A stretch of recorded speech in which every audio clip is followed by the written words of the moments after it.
Hello and happy National Fertility Awareness Week. I am Farrar Duro and I'm here to actually answer your questions tonight. It's going to be a very special night. We're going to have a few extra guests. We're actually going to be streaming live with 4 of us, so that's going to be exciting. We're going to bring in Dr. Gelman of IVFMD, Dr. Kenneth Gelman. We're actually, for the first time, it's going to be very exciting. We're going to have an embryologist, the chief embryologist here, Ineabelle Collazo. So she is going to be coming in very soon as well. And then we're going to have a special guest. One of our mutual patients, Danielle, is going to be here tonight. And she's going to be actually just kind of relating her story and seeing how that's actually going to be, I think, very exciting because you guys will see it from a different perspective. Usually we're here answering questions and speaking to you guys as providers, but I think that coming to you from a patient perspective is really important. Her story is very inspiring, so I really hope that you stay tuned for that. So we do have some questions we'll be getting to. And again, my name is Dr. Farrar Duro. I'm a licensed acupuncturist and reproductive acupuncturist. I'm in Hialeah Gardens and I work with women's health, reproductive medicine, integratively with acupuncture, Chinese herbs, nutrition, and we also have massage as well, massage therapy. And we've been working with fertility patients for many, many years now, actually going on about 20 years, so a long time. Some of our patients have teenagers that we actually helped them with their transfer with. So we actually saw someone who's brought their 14-year-old in the other day, and I was at their transfer, so it's pretty, it's been a while. So I think that Dr. Gelman will be joining us in a few minutes. Let's see if we can, get him on here. Let's see.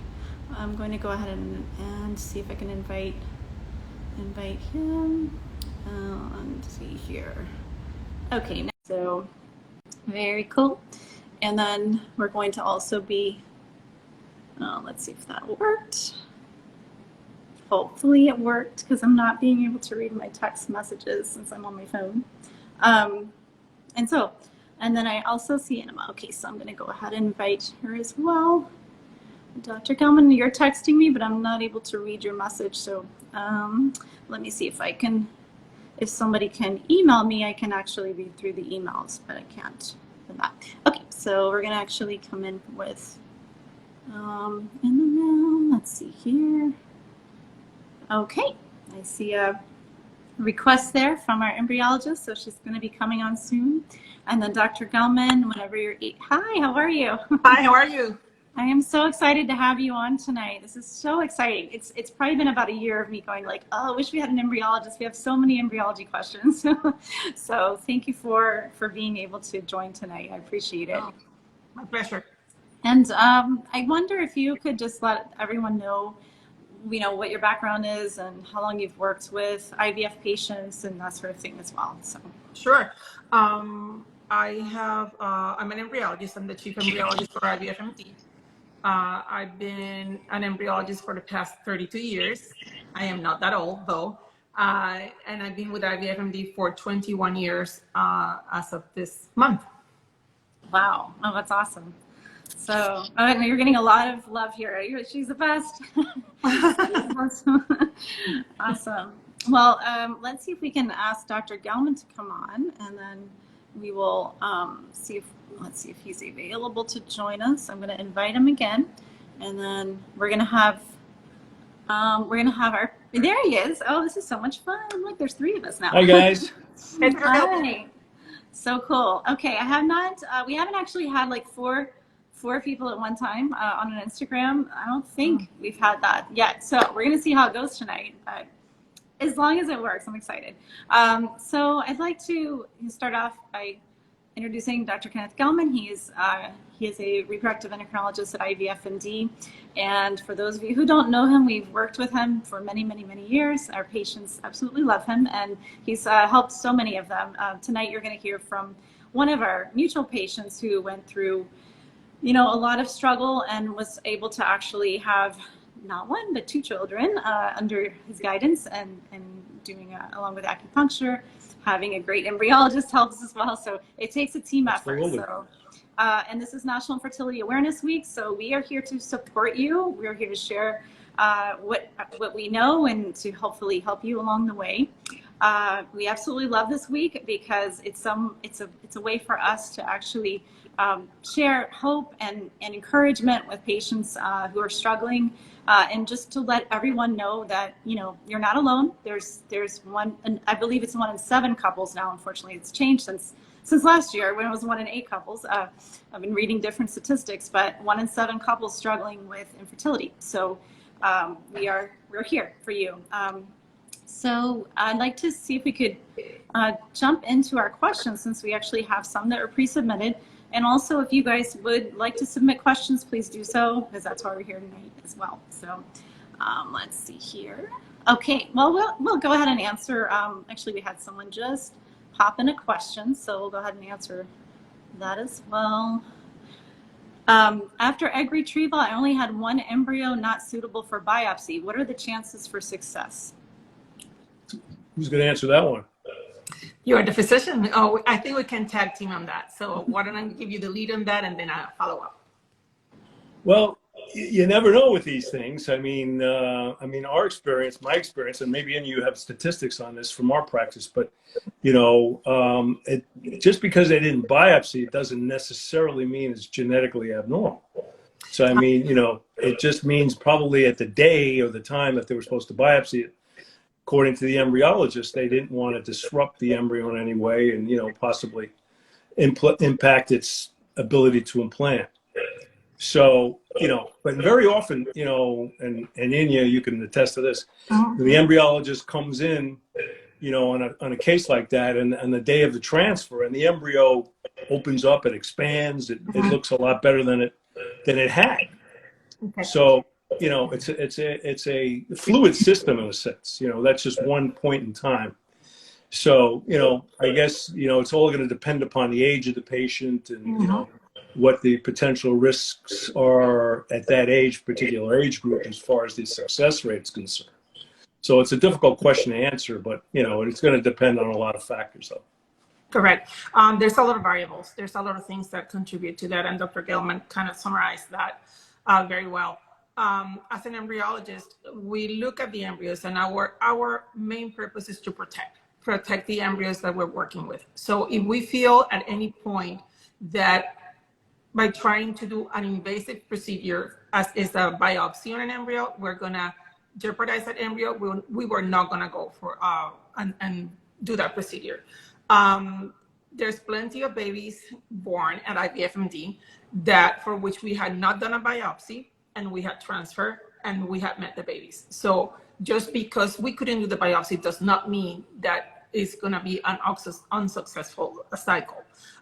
There's several factors like age of the patient, the reason why she's seeking fertility treatment, what is her condition. But other than that, I'm a firm believer there's hope.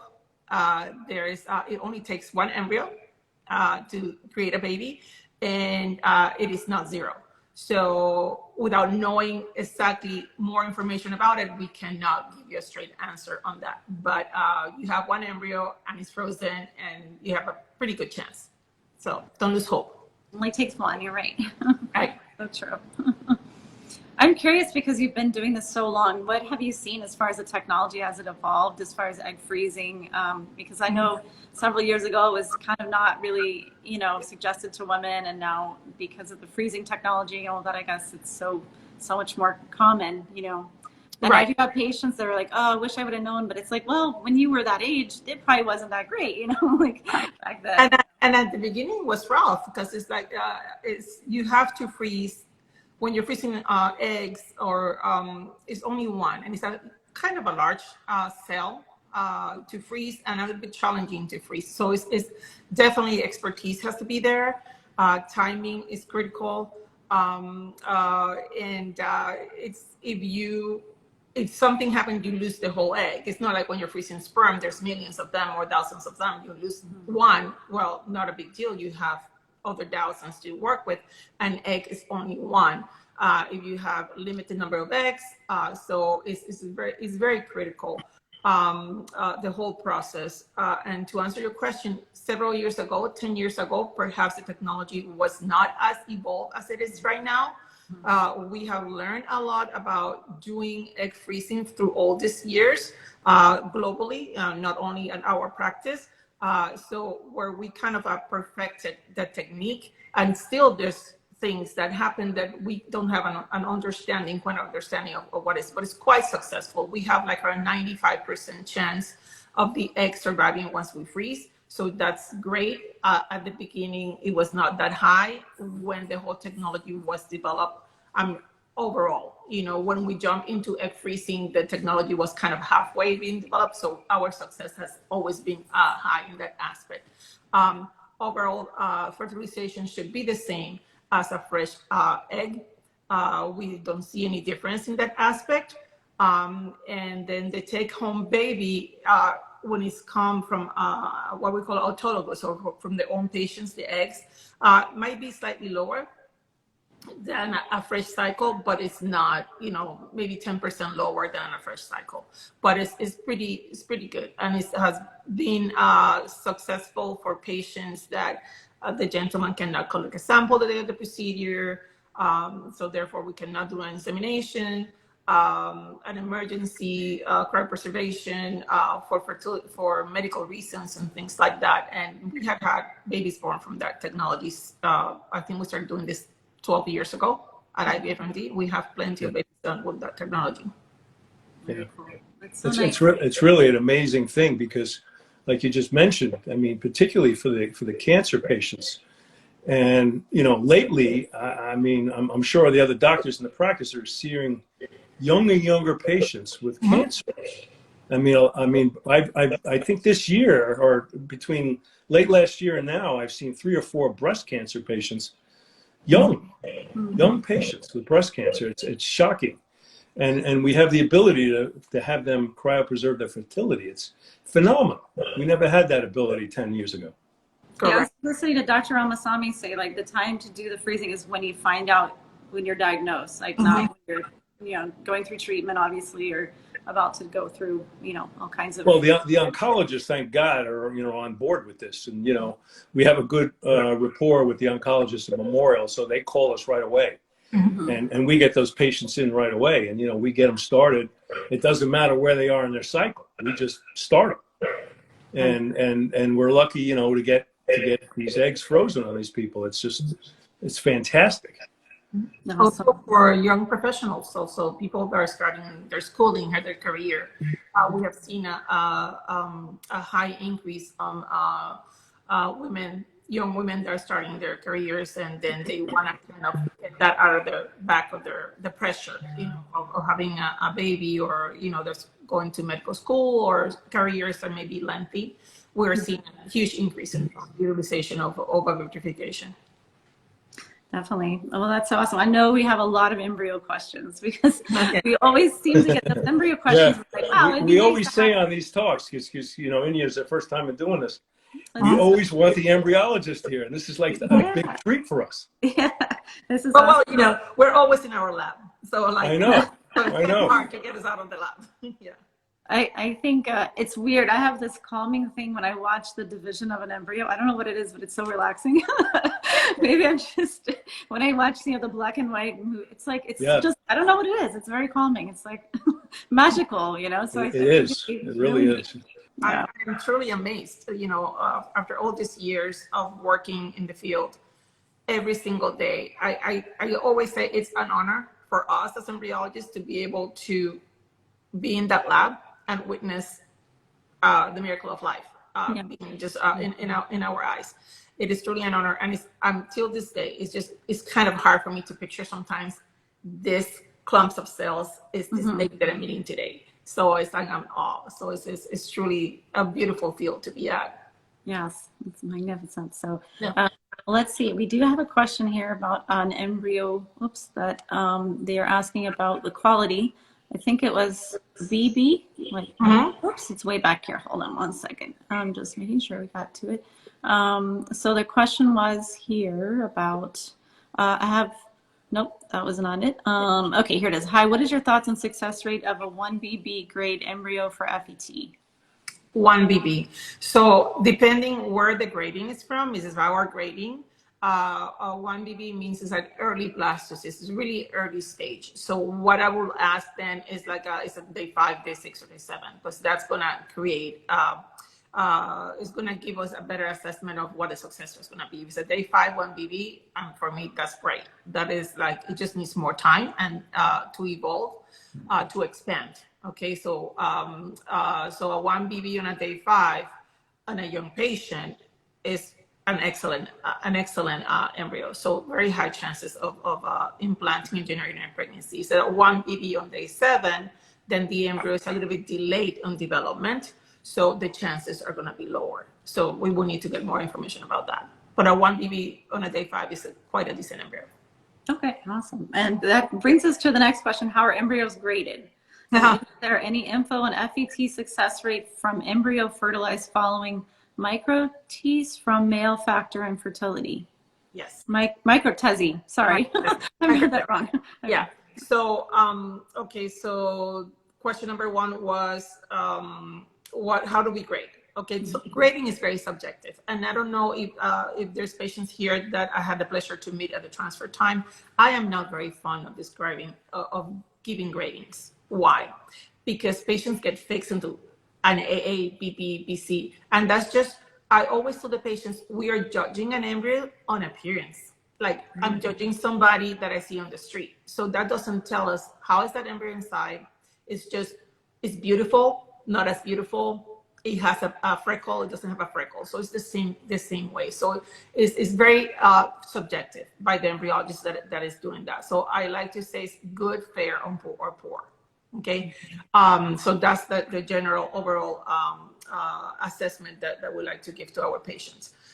So answering number 2, which is what are the success rates with a micro-TC sample? If the embryo is already created, it's a blastocyst, obviously. Then you were looking at probably, depending on the age, anywhere between 40 to 60%. And then again, this is a multifactorial. And I don't want to say something right now that people are going to hold me to it, because every patient is different and every reason for why they're here, their journey is different, is what I'm trying to say. So that plays a major role in what their success rate is going to be. I can be you and me, same quality of the embryo, there's an age difference. I'm older than you, obviously, so my chances are going to be much lower than yours. Mm-hmm. So it's a multifactorial. Okay, very nice. And let's see, then I think there was another embryo question that we had that kind of tied into that. There is someone who asked, do you have to wait until day 5 to biopsy and freeze? Can you biopsy and freeze a day 3 blast? No, a blastocyst takes at least 5 days to be formed. Mm-hmm. This is a day 3 is what we call a cleavage embryo, which is anywhere between 6 to 8 cells. A blastocyst has a cavity. That's why it's called cyst, blastocyst. And I like to describe it like a balloon, right? It has a cavity inside. The balloon has air. The blastocyst has fluid, and then has 2 major components. The trophectoderm, which is where the placenta is going to come from, and the ICM, or inner cell mass, which is where the baby is going to come from. So we are looking for those 2 components primarily, and that they look healthy. Okay, so the earliest a blastocyst can be frozen is day 5, because it take 5 days to at least become a blastocyst. So it could be 5 days, 6 days, or 7 days. Okay, yeah. So what would cause a blighted ovum in a PGT normal embryo, and how to avoid it in the future? That is a very good question, and one that everybody that works in the fertility field would like to have answered. Mm-hmm. I always say that the PGTA normal is one aspect of the embryo. Okay, there's metabolomics of the embryo. There's other factors that can be off with that embryo. So with that, when you do PGTA, what we're doing is telling you is that chromosomally speaking, that embryo has the correct number of chromosomes that an embryo should have. That it doesn't have one extra chromosome or have one chromosome. So is just telling you that it's normal in that aspect, but there's other factors also involved. So like that is a very good question, because like we always see anywhere between a 10% to 15% blighted ovum or miscarriages or biochemical pregnancies from PGTA embryos. Okay, that's so frustrating. I know. Well, you always have to assume that the PGTA is 100% accurate, Right? Which it's got a 3 or 5% error rate. Okay. So that might be the problem too. And we have another embryo question about what causes a normal embryo to fully hatch on day 6. Will this embryo transfer well? Is it mostly that they hatch on day 6, or are they? An embryo, in order to implant, it has to hatch out. Okay, so it has to break that zona pellucida, or the shell that surrounds the embryos. Otherwise, the embryo would not be able to implant. So it's a natural process that needs to occur. So usually by day 6, you see the embryo already hatching out or completely hatch out. Sometimes we have to do it for the embryo, especially if we're doing a biopsy, we have to hatch the embryo. Okay, so it's very common when we're working with embryos that have been biopsied to either be hatching out like a figure 8 or completely be hatched out. Okay. Yes, we usually. And yes, it does have a good success rate. Yes, that's kind of optimal, right? Is to actually transfer them when they're hatching, or we they're very delicate at that stage. So if you touch them, they close up. So that we have to be very gentle. So it's you have to be more gentle than when you have the whole purpose of the shell or the zona pellucida that has the embryo is to protect that embryo. So now it doesn't have that shell. So we have to be very, very gentle. Anything that we do can jeopardize that at that point. Interesting. Okay. And we have another PGT question. I'm doing like embryo lightning round here because I know that Danielle will be coming on in a few minutes, but so you're doing awesome. Thank you. When using donor eggs, should you PGT the embryo? Dr. Gelman, answer that? Well, normally we don't do that, figuring that, obviously this is a younger person's DNA. And it's not usually done. I mean, on certain cases, we do it, and for certain reasons, but normally we don't. No, it's not recommended. It does not add to the pregnancy rate either. No. Okay. They've gotten that far as being a donor, so I'm sure they've been screened and checked and all kinds. I mean, there's not all the eggs. Well, that's why we usually try to help the patients select the donors from the list that they give us. I know that was a big issue this week because one of the banks isn't giving us all the information. But I think that's a useful tool because we see who's gotten pregnant. It usually helps us select the proper donor. Okay, that's good. Yeah, to know. And as far as this is a little longer, lengthy question here. So it's basically directed towards, is it possible to ask the embryologist to provide some details on what are the potential causes of a failed cycle? Is a failure to fertilize generally an egg quality issue? There's a lot of questions in here, so we'll kind of break those down, like that one first, and then there's another one. This is a big one, I saw. Yeah, that's a big one. This is a big question. Yeah. Exactly. So there's always, again, it could be the egg, it could be the sperm, it could be both of them together. So you're dealing again with advanced maternal age. So we tend to think that the egg plays a huge role there, right? When you have working with microTCs or where you're working with what goes severe male factors, so we tend to think that has plays a big role.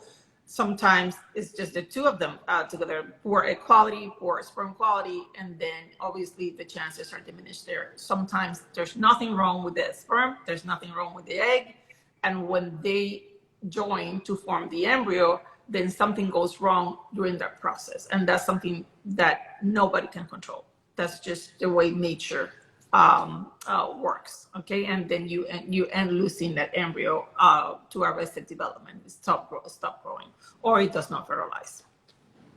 And that's the other question. What is a failure to fertilize generally an egg quality issue? But it could be both. You're saying, Both. Yeah, it's both. It could be both. Mm-hmm. And if the fertilization is high percentage but low blastocyst rate, what is the likely cause? Again, it's kind of the same scenario as we were discussing before. The sperm plays a huge role in what we call, I don't want to get too technical, activating that embryo to move forward to make a blastocyst. If there's an issue with the functionality with the sperm, that activation will not occur. So the embryos will arrest at 2 p.m. Fertilization, which is a nucleus from the egg and a nucleus from the sperm, or a cleavage state, 2, 4, 6, 8 cells or 10 cells. So that they don't, it's like nature puts stop, there's something wrong with you, you're not gonna continue. So nature puts barriers for when something is not going right, kind of stop that development of the embryo. So that's what we always end with less. Patients sometimes think that you get 10 eggs retrieved, 10 fertilized, that you're going to have 10 embryos at the end, and that's not going to be the case. You lose embryos. By losing, I mean they stop growing as the days evolve. So, and that's one of the reasons why we go to day 5. Sometimes in the past, you could transfer a day 3 embryo, Right. and that button didn't click, and you just transfer an embryo that was not viable to create a pregnancy. I remember day 2, day 3 embryo. Well, I guess some places still do those, right? Yeah. Like, I don't mean that doesn't work, Yeah. but because obviously we all did that in the past, but it's one of the reasons why we walked away from day 3 transfers. do you guys still use embryo glue? Remember that stuff? Yes. Oh, really? Always. Okay. We Well, I always didn't know. It seemed like it's a very not using catchy, it. It is useful. a very catchy name. I know. Does it really work though? We actually did our own study, and we actually found that it worked the most when we're doing frozen embryo transfers. So yeah, it does have the reason with the embryo glue is not that it's a glue that's going to stick. It's just the components that the media is made of that is high in certain things that mimics the inside of the uterus, and that will help the embryo attach. So it's just kind of creating that liquid environment that is similar to what's inside of the uterus, and just aids that embryo to attach. So it's in the medium as they're growing, or it's something that you add later on? No, it's a medium that is used for transfer only. The transfer. Okay. We can use that to grow. Never. Okay, and this is still in the same question here. Do you believe COVID can impact the outcome of fertilization? Dr. Gelman? Oh boy, that's a really good question. I would think it probably can. I mean, there's some data about it affecting, reproductive organs and things like that. But I don't think anybody has a definitive answer on whether it's going to, after you've recovered, what kind of effect it's going to have 2 or 3 months later. And obviously it's a big unknown at this point. But, obviously if somebody's actively infected, I think that could probably be an issue. Yeah, but they're saying that they had one good result, 5 blastocysts, then 5 blasts, I guess day 5 blastocysts. Then 2 poor outcomes. We both had COVID within 3 months. So yeah, well, that I saw that question. I think one of the things might be for that patient, maybe you had been on, in the embryo scope, maybe they could see exactly what transpired, between fertilization and day 5. Obviously, you could see there was some dysfunction there that happened, that maybe it was a sperm problem, like Indy was just saying. So maybe it was something early on, that they could pick up, but I don't know for sure how you're going to tell it's COVID or not. It's kind of hard. 3 months before that. Yeah, it's kind of hard to assess at this point. I know there's several centers, including ourselves, collecting data like that, but it's kind of hard to gather that data because we're relying primarily on the patient. Did they get a vaccination? Did not get a vaccination, and got a vaccination and still got COVID and stuff like that. So it's different parameters for us to be able to. Correct. It's right now. It's an issue that's being looked at. Nobody knows the answer. Yes, that's wow. So wait, we have so many embryo questions. Oh, we have to do this again because this is a special treat. That's why I'm saying. Everyone's come on, pick me. Let's see. We'll take like 2 more, and then Danielle, we can add her in, and we'll continue to, I want to hear her story and actually have people still, chime in on their questions. But I think this is so important. Like I know that we hear these questions. Well, we have to have. I have to make a public service announcement here. We have to have Inya back for another hour. Oh, Not just during Infertility Week. We got to invite her back. Yeah, for sure. This is so interesting. And it may require another bottle of wine. That's fine. Yes, you have to get it. Yeah, we've got to. And there is there is one question about, somebody had a very good response. It was like 15 mature, 12 fertilized, only 3 low quality embryos were the result. Normal AMH, normal DNA fragmentation. Wow. Why? Yeah, how old is that patient? Do you know? Yeah, there's not much information except for that, but I mean, that's the outcome they had, it looks like. So. Yeah, I mean, it sounds like somebody could be older, because that's a typical scenario, you see. Not everybody. I mean, I had a 40-year-old the other day that had 7 embryos biopsied, and 4 were normal. Unbelievable. Oh, that's awesome. Unbelievable. So but typically that's what happens in individuals that are 40 and older. So I would suspect that person that probably had poor egg quality. That's what I would think. Well, I'm going to go ahead and invite Danielle on. So if she's watching, she'll pop up magically on our screen here in a few minutes, and see if it will work here. Let me see. Okay, I did invite. Okay, so I pressed the invite to Danielle. Wow. There you are. Yay. So I would suspect that. Hello. Hold on. Poor egg I'm going to turn this one off. How are you? I'm going to invite Danielle on. So you have to turn your sound down. Sorry. I know, I have to turn my other one off. I had it on my computer, but it's not working. Okay. See if it will. All right. Okay. Now we're good. Can you hear me now? Sorry. Yes. I was trying to do it on my computer, but it didn't work, so I'm going to do it on my phone. It's fine. Yeah, it has to be on the phone. Yeah. Oh, I didn't realize. Okay. Yeah, I'm pretty sure. Well, welcome. Thank you for joining us too. We're so excited for you to share your story, because you have your whole team here. So I'm excited. So never really done this live. I've never told my story really. So I'm nervous, but okay. Don't be nervous. No, I think it will be excellent for people here, because I know we talked about this last year, and you were kind of like, well, I don't know. Let me think about it. I think next year I'll be ready. So, please tell us about what I guess how everything started out, and what how you found Dr. Gelman and all that too. So yes. Okay. So I got married in 2016. I was going to be 35 going on 36, and my husband and I knew we were not on the younger end, so we decided we were going to start trying right away. So we started trying in June of 2016, and in September of 2016 we found out we were pregnant, which we were super excited about.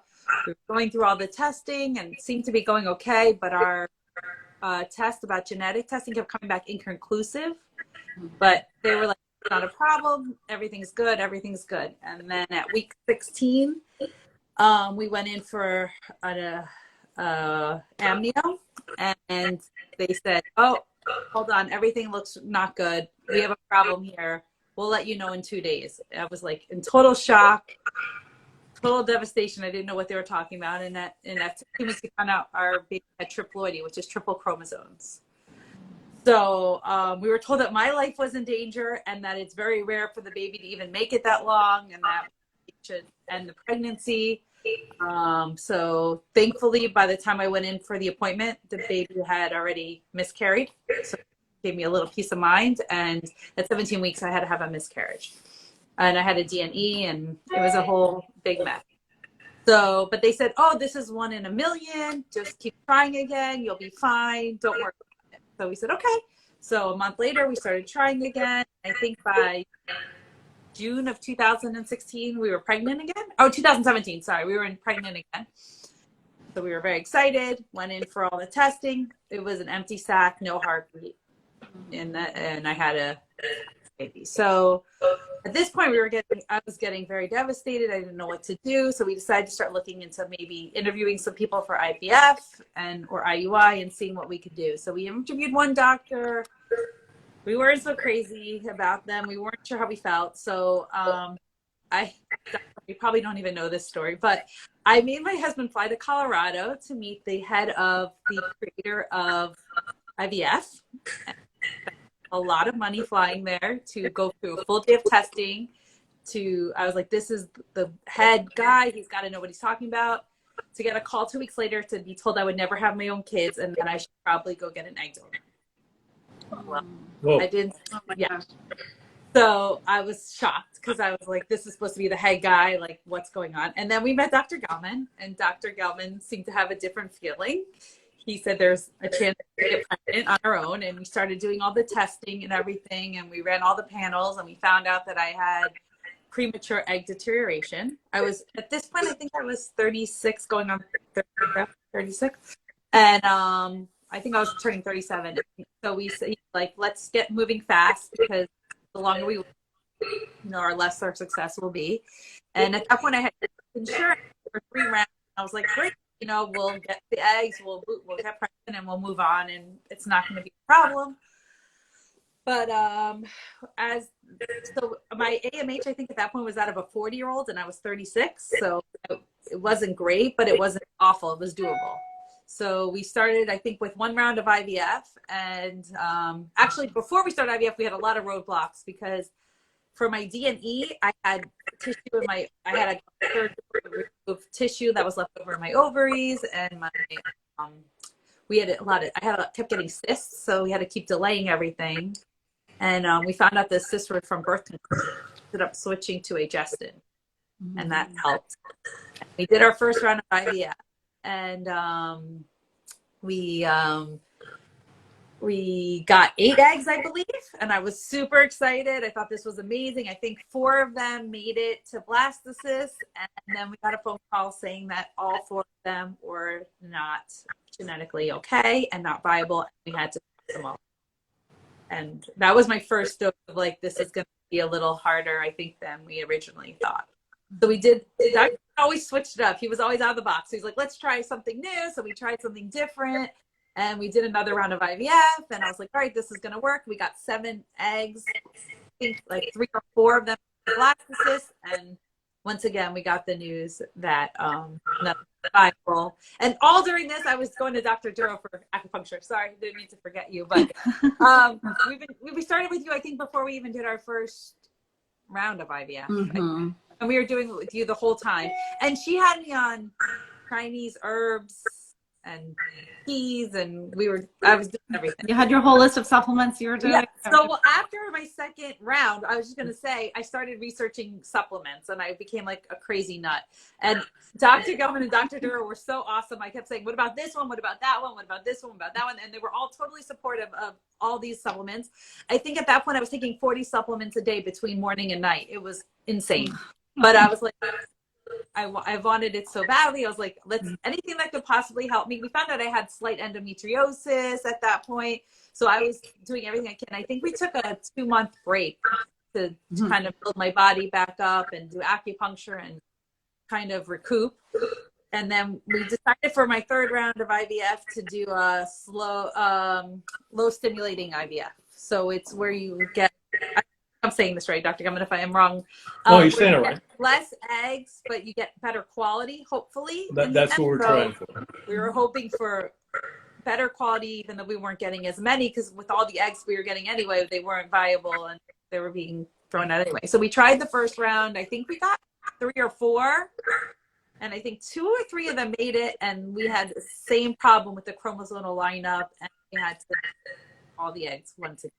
So at this point, I was in a bad place. I was pretty down. I really didn't think we were going to have kids at this point. My husband and I were starting to think about, this was already our 3rd round. Like, what are our other options? So we decided to go for a 4th round. Oh, I think at that point we decided to do 3 rounds back to back. So 3, 4, and 5.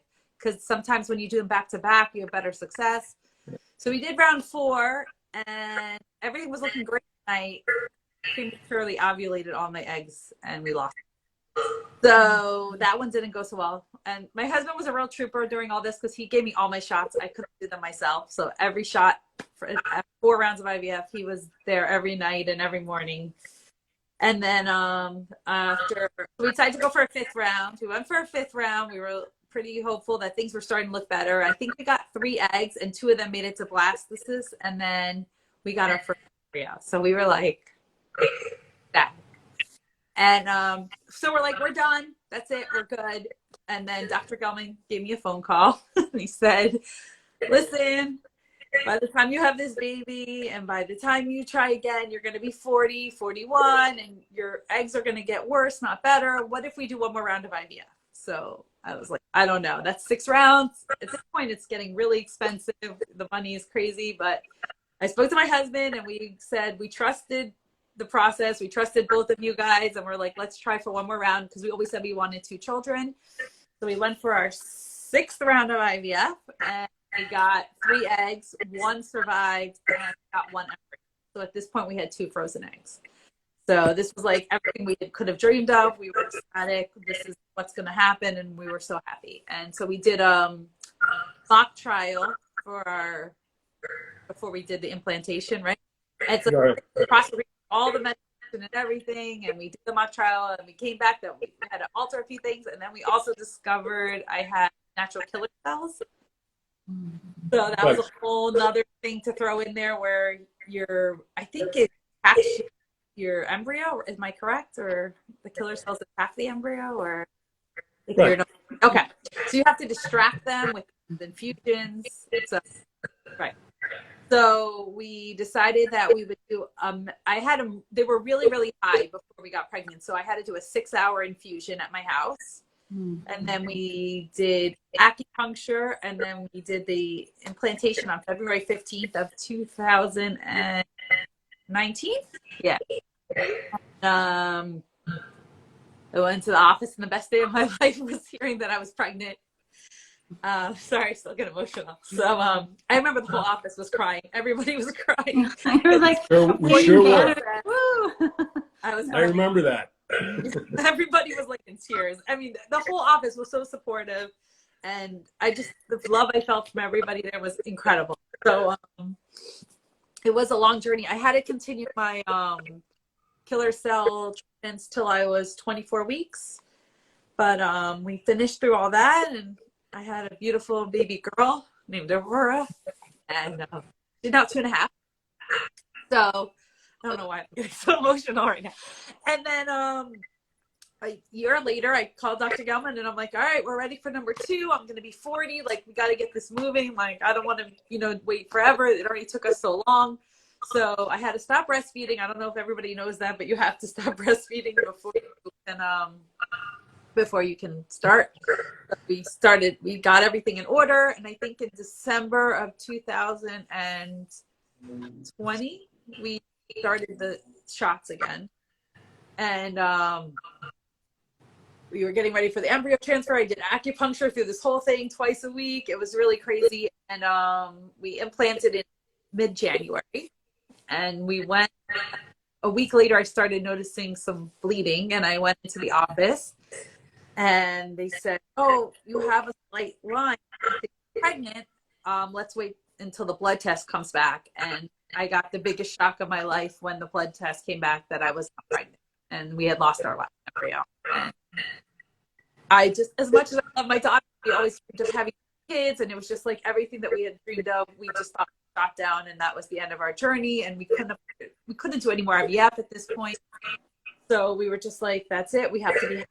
But I told my husband, I just want to talk to Dr. Gelman one more time. Like, let me just call him one more time and just see what he says. So we made another appointment with Dr. Gelman. I said, what are the chances of me getting pregnant?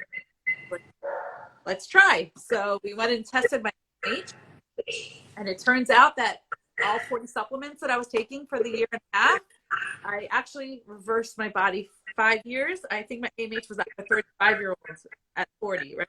Something like that. So it's very rare, I guess, to reverse your AMH. Is my saying that correct, or it's not so common? Well, you definitely helped. I think we also did, I think, estrogen priming. Is that right? So we were going to do that. So I lost the baby in January, and we were going to try in February, and then the next round we were going to estrogen prime. So in February, but we did Femara, I think. Yeah. Right. So we did femara. I was doing acupuncture. Like, let's try. This could take 6 months, but it's worth a shot. So we decided to try for it, and I was monitored throughout. This was literally 2 weeks after I lost my embryo, and he's like, oh wow, you have like 2 really good eggs growing here. This is really crazy. Like, your uterus looks good. Like, everything just really, really great. I'm like, I'm not getting my hopes up. Like, you know, every time I got pregnant naturally, I lost the baby. So this is not something I want to think about. But I came in on February 14th, which was exactly 2 years later. And like, let's trigger you at and see what happens. And on February 15th, I conceived my second child. It was the craziest thing. Exact same date 2 years later. So I had my progesterone checked. I had everything checked, and I was like, this is crazy. This can't be. But we did the killer cells again. We did all the testing and everything. But I was always very nervous until I heard the testing went well. But by some miracle, we had our second daughter, and she's healthy. She's 6 months old. That's why I didn't want to talk last year, because I was nervous. But you're pregnant. so after 6 rounds of IVF, 4 years of trying, our second daughter was a natural miracle. And thanks to both of you for never giving up on me, because we really never thought It's a great story. It really is. Crazy story. And it really is. I don't remember all that, actually. I remember some of it, not all of it. But geez, wait, that was you're the really... one who told Danielle, why don't you just try naturally after her failed IVF? Most doctors would be like, well, there's nothing else we can do, you know? Right, and I was 40, and most doctors would probably be like, you never know in this field, do you? You never know. Yeah. But you were always so supportive, both of you, and always on my side, to willing to try everything. And I feel like all the support and love from everybody and our families, and we're just so lucky we have our 2 miracles. So that is an amazing story of resilience. It really is. And I can tell anybody who's out there. But it's also a story of perseverance. Yeah, I was gonna say it really is. It's a story of perseverance. It's a really and you really have tremendous perseverance. You really do. You got to give yourself a lot of credit. Yeah. I will tell anybody who's trying and is going through this, it is the hardest journey to go through, and I feel you know, always reach out to me, but you can't give up. You got to keep trying and research and go with your gut and know what's right. It really is. Go on to a next one. Like, you don't always have to listen to the first person that tells you no. That's my only, because it can happen. I didn't know that story about the other clinic. I didn't know that. You never told me that. I never told you that. I don't know. So I want to write him a letter one day and say, look at my 2 naturally. Show him a picture. Nobody has a crystal ball, you know. No, you don't. You really don't. Oh, I'm so glad you shared that, because it's so devastating when you get a negative, you know, pregnancy test. I mean, that's like, it's when you put so much into it and you said, I'm doing everything, why isn't it working? It's like, we don't know really the timing of when things can actually come together, but they did. And I think everything you did paid off. Like, everything that you went through, you know, led to that moment. So like, I'm very proud that I was able to experience it with you. Like, yes, I know you guys pulled with the whole thing, and it was a long journey, but my girls, I have to bring them in to meet you guys. I know we haven't done that yet. It's been crazy. You will. You know, with COVID, it was hard. I know it was hard. We haven't been going right. So we'll bring them in to meet you. And absolutely. Awesome. Thank you for sharing it, Danielle. Thank you guys for having me. That was great. Amazing story. It's good to see you again. Yes, good to see you guys too. And I guess, like, if there's anything, you know, a lot of people do ask questions like, why didn't this work? And what else could I do? Like, what else can I do? And I think that's sort of the thing where you have to, as a couple, kind of come together and say, okay, what can we do? You know, emotionally, financially, physically, like, how much can we put into this? And sometimes you draw the line and you say, I can't, or I have to take a break, or I got to do something else. Like, you took some breaks in between. I don't think that you were doing something like back to back to back. You're like, okay, let me just take a break. Let's regroup, and then let's see where we are, you know, with that. And you just have to, like, listen to your body and say, all right, let's slow down, or let's continue, and surround yourself with people that can help you and that are positive and supportive. Yeah. Like anyone who's bringing you down or who's negative, I mean, that's no good. So I think that it was so good of you to have that second opinion, you know, and Yes. and look for that. So Yes. excellent. So do you have anything else do you have anything to add to that? I mean, like as far as like from an embryo perspective, when you see someone who has gone through so many rounds? It is amazing. We don't, most of the time, we don't meet the patients. We don't know. We know of your journey because we read your charts. We see your name coming back to the lab over and over again. So like, you know, like we have photographic memory in that aspect. And we always say that we know we did our job from our lab component when we don't see your name coming through again. When you out of that office, you are going to your OB or something like that. So it is your story is unique in the fact that you don't see this happening all the time. So you are perhaps only the 5% of the patients that have that story that ends successful. So like I'm amazed, you know, like your story is the reason why we in that dark room continue working the way that we work. And again, we don't see you face to face. Maybe at the time of transfer, you got the opportunity to meet the embryologist or something like that. But we're busy working in that closed room. So it is like, honestly, I'm humbled by your experience. Thank you.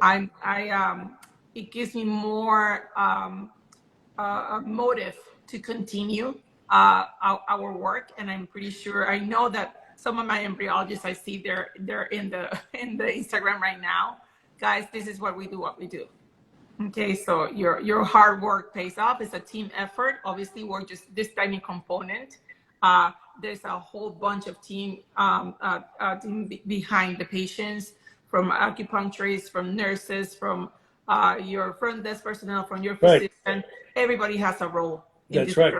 That's right. Nurses are awesome that you guys have too. Like, they really are, you know. I'm sure. It really is a team approach. It's not just, you know, one or two people here. It's everybody, especially the embryologists. They don't get enough credit, and they deserve a lot of credit. Yeah. No, you're gonna make me blush in front of the camera. Please, no. It's true. It's like, you know, again, we're part of a puzzle. You're the star. The patient is the star, right? And we're just like CBs surrounding you and making sure it's separate pieces. That's right. That everything needed to make your journey successful. Yeah. Yes. Well, but amazing story. Thank you. Reality is not a story. It's a reality. Yeah, and maybe we'll come back in a few years and have your kids say hello.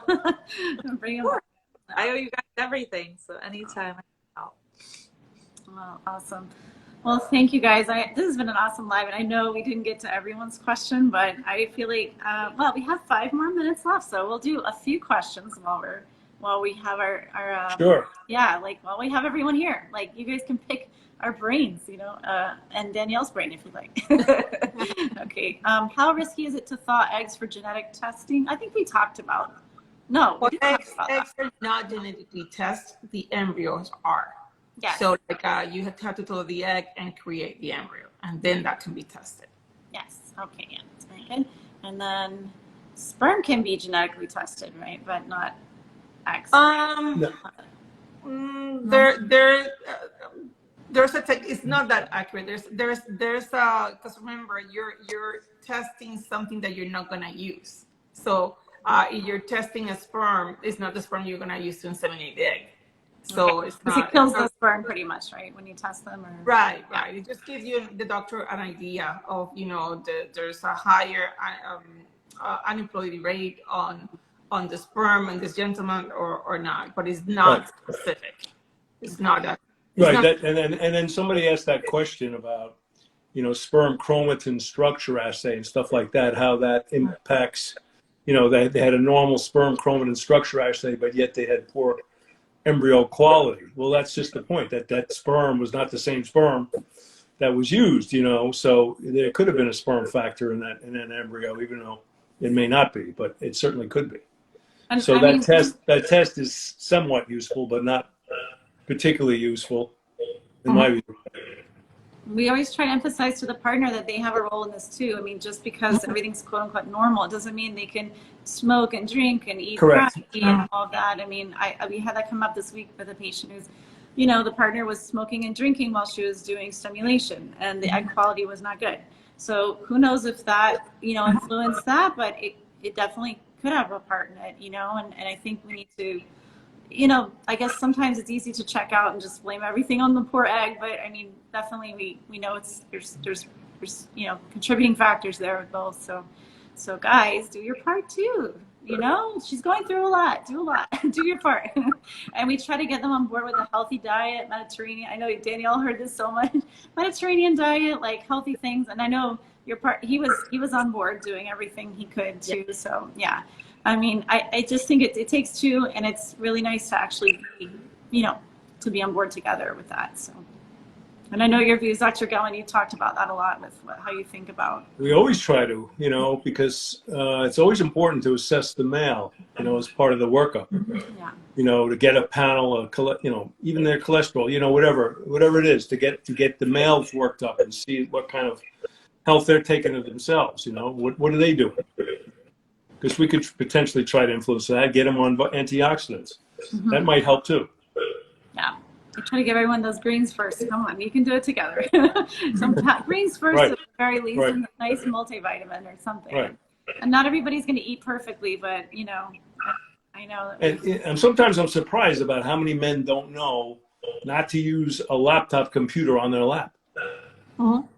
I mean, I would think that would be common knowledge pretty much. It's not. Well, cell phone in the pocket, in the front pocket, and the cell phone in the front pocket. Yeah, and more coming out about that, how that affects, you know, the testicular, the sperm quality too. So. Who knows? I mean, you know, sperm counts are way down from where they were 50 years ago. I mean, all this technology out there now. Who knows what's influencing that now? Yeah. It's not global warming. We might look back 20 years from now and say, what are we thinking with devices in front of everybody's heads and these like Bluetooth devices in our ears? Like, what were we thinking? You know, but let's see. As far as, we have a few questions left here, and then we're going to wrap it up for tonight, everyone. So this went by, this like flew by. We do have a question about 2 miscarriages with euploid day 5 embryos, grades A, B, and BB. What would be the best course of action going forward? ERA and autoimmune intervention already done. Well, those are all the things I would do. I mean, those are PGT embryos, right? Yeah. Yes. Yeah.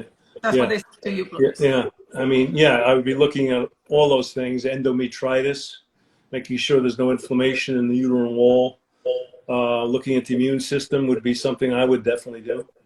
A recurrent pregnancy loss panel, looking at any kind of clotting issues, thrombophilic issues, things like that. Those, you know, the main things. SIS, make sure there's no polyps or fibroids in the way. You know, the usual things that have to be done. So hopefully those things are looked at. Danielle, you went through that. I know that you went through all those tests and more. You know, sometimes it feels like the tests are never ending. and maybe ERA too, if you believe in that. Yeah. I think I do see so that they did an ERA and immunological testing in the question. I think you read that. They did do that? Yeah, they did. Yeah. Yeah.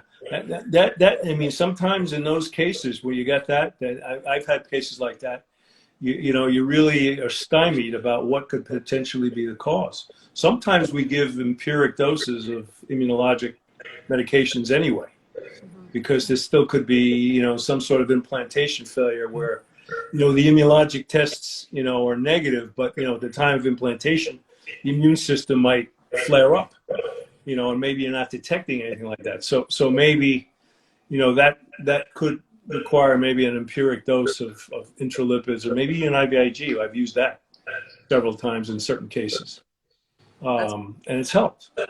And then there's other things that are out there now. Neupogen, to give them Neupogen to try to increase, you know, implantation proteins and things. And then, you know, some people use the scratch, you know, to try to enhance that, you know, but there's sometimes no magic bullet for these things. It's a very difficult situation in that particular sense. But make sure there's no endometritis. That's one thing you can definitely treat. Mm-hmm. We have found out that that's the big culprit most of the time, the endometritis. It is. It's missed all the time.